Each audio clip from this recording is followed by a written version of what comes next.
The glass conference room went silent as red error notifications burst across the wall-sized screens. System failure, data integrity compromised, phones vibrated in quick succession. A few executives froze mid-breath.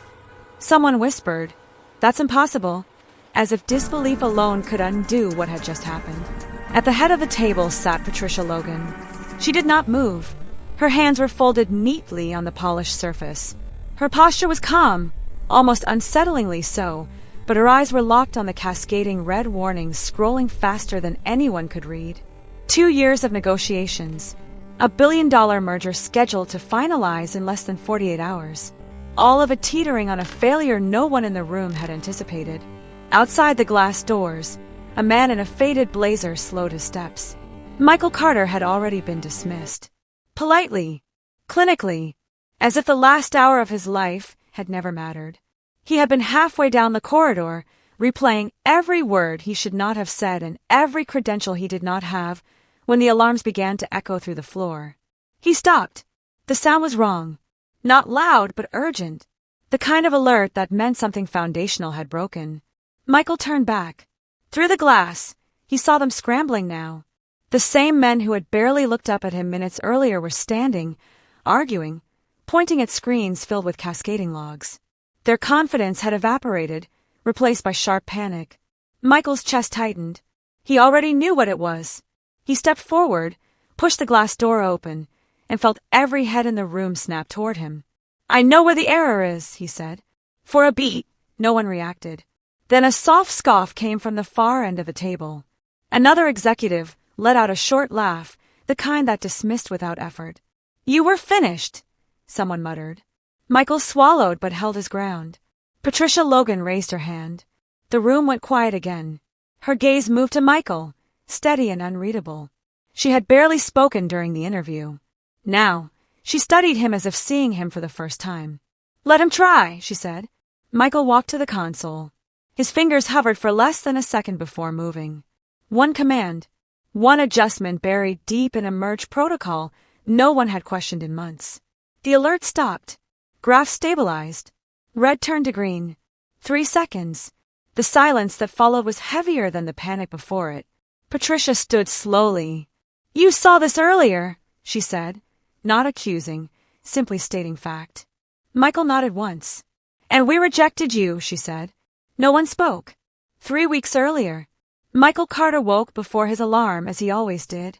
The apartment was quiet except for the soft hum of the refrigerator and the steady breathing of his 6-year-old son asleep in the next room. He lay still for a moment, staring at the cracked ceiling, mentally running through system diagrams the way some people recited prayers. Today mattered. He rose quietly, dressed carefully, and checked the blazer hanging on the back of the door. He had bought it at a thrift store 2 days earlier. The sleeves were slightly short, the shoulders worn smooth with age, but it was clean. Respectable. Enough, he hoped. In the kitchen, he packed a simple lunch for his son, scribbling a small note on a torn piece of paper. "Be good. I'll be back tonight." Michael had learned to measure life in small certainties. Logan Dynamics rose from the city like a monument to certainty. Glass, steel, and quiet confidence. As Michael approached the building, he felt that familiar tightening in his chest, the one that came whenever he entered places built for people with credentials he did not possess. He checked in at the front desk, gave his name, and was escorted to the upper floors. The conference room was already full when he entered. Men in tailored suits. One woman near the center, composed, elegant, clearly in charge. Patricia Logan. Michael took the seat indicated to him, smoothing his blazer unconsciously. He kept his back straight, his hands still. The interview began formally enough. Questions about experience, about projects, about failures. Michael answered honestly, clearly, without embellishment. He spoke about teaching himself systems architecture late at night after his son slept, about contract work that never turned into stability, about solving problems because no one else would. Then came the whiteboard, a hypothetical problem, framed as routine. Michael solved it quickly, then paused. "There's a flaw," he said gently, pointing to a secondary process most people ignored. "If this system scales the way you're projecting, This merge will eventually collapse. A flicker of discomfort moved through the room. That's not what we asked, one executive said with a thin smile. Michael nodded. I know, but it's connected. Patricia Logan watched without interrupting. The questions grew colder after that. The tone shifted. Degrees were mentioned. Institution. Cultural fit. Finally, the interview ended. Michael was thanked for his time. No promises. No follow-up. As he stood to leave, he caught Patricia's eye. For a moment, he thought he saw something there. Recognition, perhaps. Then it was gone. The elevator ride down felt longer than the ride up. Now, back in the present, Michael stood in the same room, the same glass walls reflecting faces that no longer looked certain of anything. Patricia Logan looked at him again, truly looked at him, and something in her expression shifted. Sit down, she said. Michael did. The crisis had passed, but the weight of what had almost been lost hung in the air. Patricia glanced briefly toward the corner of the room where her best friend Angela stood, silent, thoughtful. Sometimes, the truth did not announce itself loudly. Sometimes, it waited quietly at the door, wearing a worn blazer, hoping someone would notice. Morning came softly, the way it always did in Michael Carter's apartment. Not with alarms or urgency, but with responsibility. He woke before the light reached the curtains, listening for a moment to the steady breathing from the next room.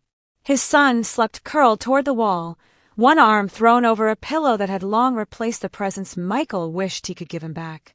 Michael moved quietly. Life had taught him that silence was a skill. He showered quickly, shaved with care, and dressed slowly, inspecting himself in the mirror longer than usual. The blazer hung a little loose at the shoulders, the fabric softened by years it had lived before him. He brushed imaginary lint from the sleeves anyway. Respect mattered, even when no one noticed. In the kitchen, he prepared breakfast with practiced efficiency. Eggs, toast, juice poured carefully into a plastic cup. He packed a lunch and slid a folded note inside the bag. Nothing elaborate, just a promise that he would be back. Promises were the only currency he never allowed himself to devalue. As he walked his son to school, Michael felt the familiar tug of guilt. He had missed field days, school meetings, bedtime stories. Not because he wanted to, but because survival did not negotiate. Night shifts at warehouses. Short-term contracts that vanished without warning. Projects completed quietly for people who never remembered his name. But today was different. Logan Dynamics was not just another interview.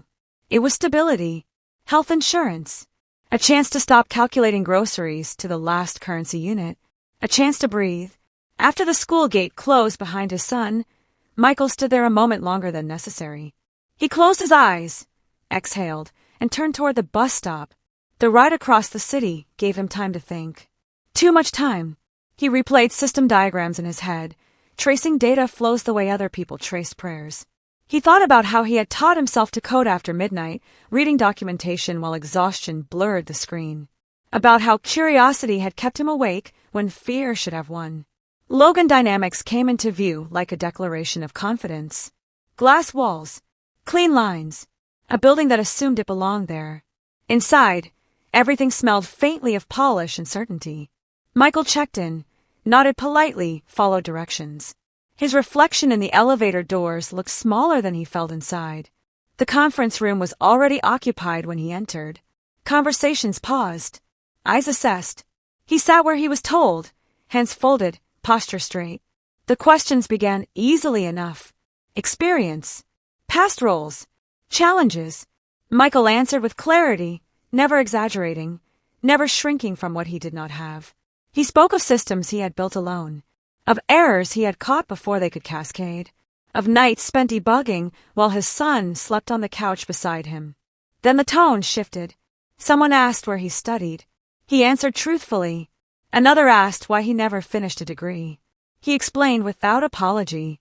A faint smile crossed one executive's face. Polite, dismissive. When they handed him the whiteboard marker, Michael felt relief. This was the language he spoke fluently. He solved the problem quickly, then hesitated, weighing whether to say more. He said it anyway. There's a flaw here, he explained calmly. It won't show now, but when your data volume scales, this merge will fail. The room stiffened. That's outside the scope, someone said. Michael nodded. I know, but it's connected. Silence followed. Not thoughtful silence. Defensive silence. Patricia Logan said nothing. She watched him with an expression Michael could not read. The interview ended shortly after. They thanked him, shook his hand, smiled with mouths that did not reach their eyes. No one mentioned next steps. The elevator ride down felt heavier than the ride up. Michael stared at the floor indicator as if watching numbers descend might soften the impact. Outside, the city moved on without him. People hurried. Cars passed. Life continued with remarkable indifference. Michael walked 2 blocks before stopping. He leaned against a building, letting the disappointment settle where it always did. In the quiet space between hope and resignation, he checked his phone. No messages. No missed calls. He thought about his son's lunch sitting untouched until noon. About rent due soon. About the quiet calculations that waited for him every evening. By the time he reached the bus stop, he had already begun adjusting expectations. This was how it went. You impressed just enough to be remembered vaguely. Not enough to be chosen. The bus arrived. He stepped on, found a seat, rested his head against the window. Back at Logan Dynamics, Patricia Logan remained in the conference room long after others left. Angela stood near the window, arms crossed, watching the city below. He was different, Angela said quietly. Patricia did not respond immediately. He saw something, Angela continued. You know that. Patricia's gaze remained fixed on the empty whiteboard. I noticed, she said finally. Outside, Michael's bus rolled through traffic. He closed his eyes, unaware that the system he had warned them about was already beginning to fracture, unaware that the quiet competence the world had overlooked was about to collide with a failure too large to ignore. For now, he was just a single father on his way home, carrying rejection with the same steadiness he carried everything else. The first alert appeared quietly. It was a kind of warning that rarely drew attention on its own. A single line buried among thousands of routine system messages. A minor delay. A temporary timeout. Nothing that justified panic. Inside Logan Dynamics, alerts like that happened every day, dismissed with casual confidence by people who trusted the system because it had never betrayed them before. Then the second alert appeared, and the third. Within minutes, the quiet hum of certainty fractured into sharp, overlapping sounds. Chairs scraped back. Voices rose. Someone swore under their breath as screens across the analytics floor flickered from calm blue dashboards to cascading red warnings. Data streams slowed, then tangled. Transactions failed mid-process. Integrity checks returned mismatches where none should exist. At the center of the building, executives were summoned back into the glass conference room with an urgency that stripped away formality. Laptops were opened before people sat down. Phones buzzed relentlessly. Patricia Logan entered last. She took her seat without a word, her presence commanding silence more effectively than any raised voice ever could. Her eyes moved from face to face, then to the screens lining the walls. The merger timeline glowed in the corner of one display, its countdown now a threat rather than a milestone. What happened? She asked calmly. No one answered immediately. A senior engineer cleared his throat. We're investigating a cascade failure in the merge pipeline. It shouldn't be possible. The redundancy layers are intact. They are not intact, another voice snapped. They're looping. Patricia's gaze sharpened. Looping how? The engineer hesitated. Recursively. It's duplicating corrupted data faster than we can isolate it. Angela stood near the window, arms folded tightly. She had seen crises before, but this one felt different. Too fast. Too deep. This is the acquisition feed, someone said. If we don't stop it, the client will see live corruption. Patricia leaned forward slightly. How long? No one liked the silence that followed. Across the city, Michael Carter sat on the bus, unaware that the warning he had voiced hours earlier was unfolding exactly as he had feared. He stared out the window as buildings blurred past, his thoughts already shifting to dinner plans and homework schedules. Life did not pause for disappointment. His phone buzzed once. He ignored it, assuming it was a generic notification. It buzzed again. Michael frowned and pulled it from his pocket. The message was brief, sent from an unfamiliar internal number. System instability detected. Stand by. His heart skipped. He stared at the screen, then opened another app, fingers moving instinctively. Public monitoring feeds were lighting up. Latency spikes. Error rates climbing. The patterns were unmistakable. Michael exhaled slowly. Inside Logan Dynamics, voices layered over one another as theories multiplied and clarity vanished. One executive insisted it was a temporary synchronization issue. Another blamed an external vendor. Someone suggested rolling back the last update. That will make it worse, a junior analyst said quietly. No one acknowledged her. Patricia's attention drifted back to the whiteboard, now covered in frantic diagrams that contradicted each other. She saw it again, the moment from earlier that day. The man with the worn blazer. The calm voice pointing to a flaw no one wanted to hear. Where is he? She asked suddenly. Angela turned. Who? The candidate from this morning. Angela hesitated. Michael. He left. Patricia nodded once, already reaching for her phone.